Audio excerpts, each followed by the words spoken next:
हम सब ने आज तक यही सुना है कि बेटा हर हाल में खुश रहने की कोशिश करनी चाहिए। मैं आपसे ये सवाल करता हूँ, क्या ऐसा कहना ठीक है? खुशी के साथ उदासी भी जरूरी है, क्योंकि मिठास का एहसास तब ही होता है जब हम कड़वाहट का मजा चख लें। खुशी की अहमियत तब ही होती है जब हम उदासी से गुजर जाएं।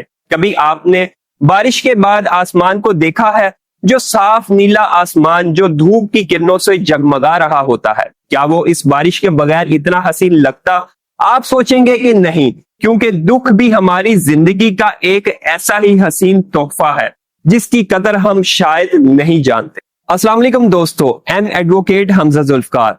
आज हम बात करेंगे एक ऐसे इमोशन की जो हर किसी की जिंदगी का एक हिस्सा है, मगर अक्सर नजरअंदाज कर दिया जाता है। वो है उदासी। दोस्तों, क्या कभी सोचा है ये आंसू क्यों निकलते हैं? गम हमें कमजोर नहीं बल्कि हसास बनाता है। ये हमें बताता है हम जिंदा हैं, हमारे दिल में एहसास है, हम रिश्तों की कदर जानते हैं।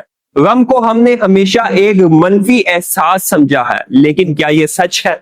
जब हम किसी मकसद में नाकाम होते हैं तो मायूसी होती है। ये मायूसी ही हमें जीतने की ताकत देती है। दोस्तों, यहाँ उदासी से मुराद लंबे वक्त की उदासी नहीं है जो डिप्रेशन की तरफ ले जाती है। उदासी में आप अकेले ही रहना पसंद करते हैं और अकेले में सिर्फ एनालिसिस करते हैं, किसी चीज पे गहराई से सोचते हैं और इसे समझने की कोशिश करते हैं। मगर ऐसा तभी होता है जब आप उदासी के जज्बात को एक्सेप्ट करते हैं और इससे भागने और दबाने की कोशिश नहीं करते हैं। बहुत से लोग उदास होने पर किसी काम में बिजी होने की कोशिश करते हैं ताकि वो इस इमोशन से छुटकारा पा सके, मगर ऐसा करना ठीक है?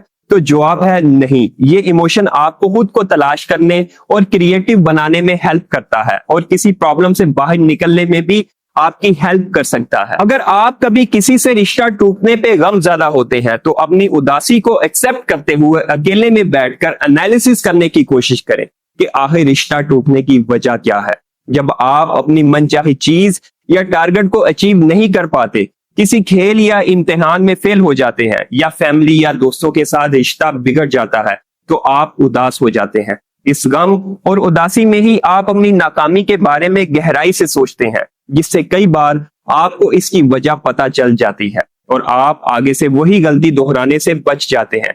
यानी गम और उदासी आपको नाकामी से निकालने में मदद कर सकती है। तस्वुर करें, एक मिट्टी का घड़ा कमजोर और टूटने वाला है, लेकिन यही मिट्टी जब आग से गुजरती है तो एक मजबूत मूर्त बन जाती है। इसी तरह गम हमारी जिंदगी को संवारता है। ये हमें मजबूत बनाता है, हमें हिम्मत देता है और हमें वो रास्ता दिखाता है जो खुशियों की तरफ ले जाता है। ज्यादातर लोग ये समझते हैं कि उदास रहना अच्छा नहीं है, इसलिए उदासी फील करने पर लोग फोन में बिजी होने की कोशिश करते हैं या फिर अपने इमोशन को दबाने के लिए दोस्तों के साथ गप्पे लगाने लगते हैं। मगर ऐसा करना ठीक नहीं है। किसी इमोशन को जितना ज्यादा दबाया जाता है तो वो बाद में इतनी ही फोर्स से बाहर आता है और तब सिचुएशन आउट ऑफ कंट्रोल हो सकती है। यानी आपने अगर उदासी को लंबे टाइम तक दबाने की कोशिश की तो वो डिप्रेशन का रूप ले सकती है। इसीलिए अपने इमोशंस को बाहर आने दे, इसकी अहमियत को समझे और इसे नेगेटिव मत लें। उदास होने पर हम लोगों के जज्बात को समझते हैं, ना सिर्फ दूसरों के साथ गहराई से जुड़ते हैं बल्कि अपने अंदर के सच को भी जान पाते हैं। कुछ स्टडीज में कहा गया है कि कभी कभार मूड खराब होने से याददाश्त अच्छी होती है, जबकि ये भी कहा जाता है कि उदास रहने पर लोग ज्यादा अच्छी तरह सोच और समझ पाते हैं, जिससे सही डिसीजन लेने में मदद मिलती है। इसके अलावा रिसर्च में ये बात भी सामने आई है कि उदासी लोगों को काम करने में मोटिवेट करती है। यही नहीं, उदास रहने पर लोग ज्यादा अलर्ट और सीरियसली सोचते हैं, जिससे इनकी कम्युनिकेशन स्किल भी मजबूत बनती है। मतलब ये कि आप उदासी को सिर्फ नेगेटिविटी से जोड़ के नहीं देख सकते। दोस्तों, असल में उदासी और दुख में एक ट्रांसफॉर्मेटिव पावर होती है। जैसे जैसे आप खुद को जानने लगेंगे तो आपको एहसास होगा कि जिन पलों में आप दुखी या उदास होते हैं वो बर्डन नहीं है, बल्कि एक खास दरवाजे की तरह है जो हमारी हैप्पीनेस और ओवरऑल वेलबींग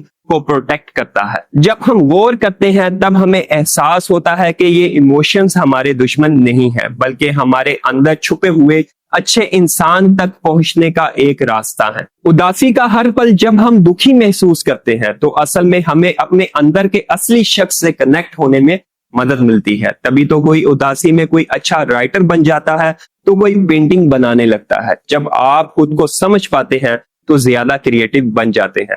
भले ही ये इमोशंस वैसे नहीं है जैसे हम देखते हैं, लेकिन ये हमें रास्ता दिखाते हैं, हमें शेप देते हैं और खुद को सुधारने में मदद करते हैं। याद रखिएगा कि सारे इमोशंस टेम्परेरी होते हैं। इन्हें एक्सेप्ट करते हुए हेल्दी तरीके से मैनेज करते हुए आगे बढ़ें। इसी बात के साथ आपसे इजाजत चाहूंगा। अल्लाह हाफिज।